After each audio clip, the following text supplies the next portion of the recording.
St. Clairsville, Ohio is quiet. There's wonderful people. The unselfishness of people here is almost contagious. You know, Friday nights and in the fall in the Ohio Valley, you know where you're going to find people. We aren't a huge town, so things like football, this is what keeps the spirits in the town. Families grow up living and dying high school sports, and it's a huge tradition and a great family. This is home. And if I didn't know that before, I found out afterwards. Like every player on the St. Clairsville football roster, Logan Thompson has big dreams of making his mark on a team that went undefeated during the regular season. But with 3 varsity players bound for Division I schools, a freshman's role is not exactly glamorous. Well, the roles in the freshmen are you get out of the way, maybe take the seniors' travel bags to the truck. I've never touched the ball in a varsity game. The freshmen will be a part of the team. They'll dress, they'll attend games with us, but they're waiting in the wings for their opportunity to be a varsity football player. Football really means a lot, just having something to take a time out from everything else. Yeah, it all went one Oh, bag. this one's from Santa. Or from my little ho, ho, ho. Paul Thompson, top notch. Fair enough, buddy. I mean, he's definitely a family man. Went out of his way to do everything he could for his kids. Paul is a great guy, great father. He's always at the games. He'd always say, I love watching you play. And that's all he'd say. Logan was the firstborn, and I guess there's always that special connection with your firstborn. He's always the hardest on Logan, but was always the first to praise him. I was getting ready to go to work. I was getting my coffee. Paul was getting ready to get a shower, and I heard a collapse. My mom was screaming. I ran upstairs and got my grandma. And 911, where's your emergency? I think my husband's having a heart attack. He just passed out in the bathroom floor and I can't get in. Before I know it, Logan is downstairs bringing up a baseball bat and breaking down the door. And after I got a good chunk off, I just started ripping it with my hands. And you could just see him laying there, just collapse on the floor. Paul Thompson passed away that morning at the age of 44. With their worlds turned upside down, Logan and his brothers were searching for some sense of normalcy. We hugged, we cried, and that's when Logan and Landon said we want to go to school. So I drove them to school, and I went home and started making funeral arrangements.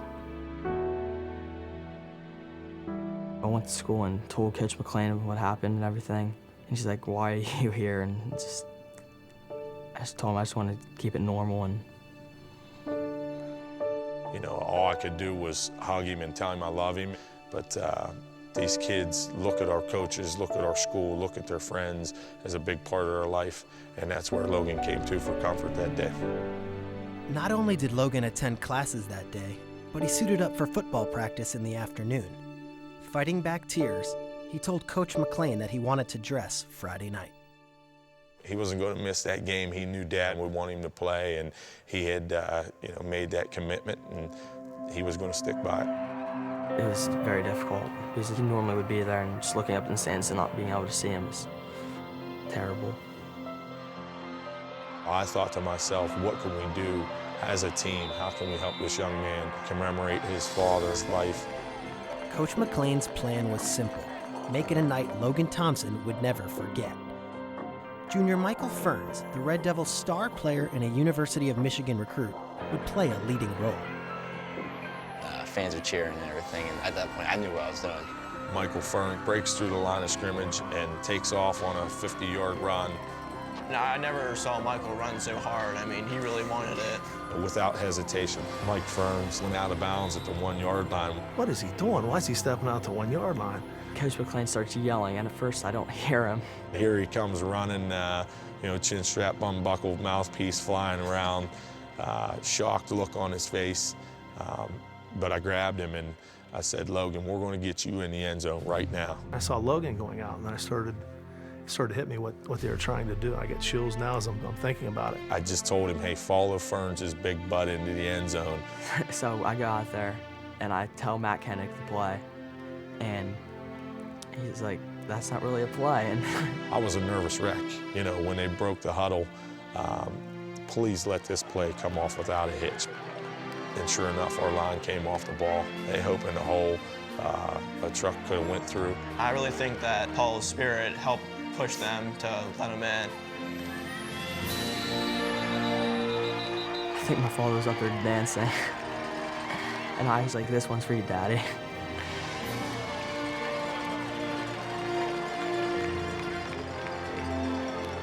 Yeah, it's one of those deals you won't forget. It doesn't matter what happens now, no one can take that away from Logan. Although Paul Thompson is no longer watching his son from the stands, Logan is still making his dad proud, both on the field and off. My mom said at first that I don't need to be the dad, I just need to be a caring and loving brother. I'm very proud of him. He's not my little boy anymore. Just goes to show what good part he got from his dad.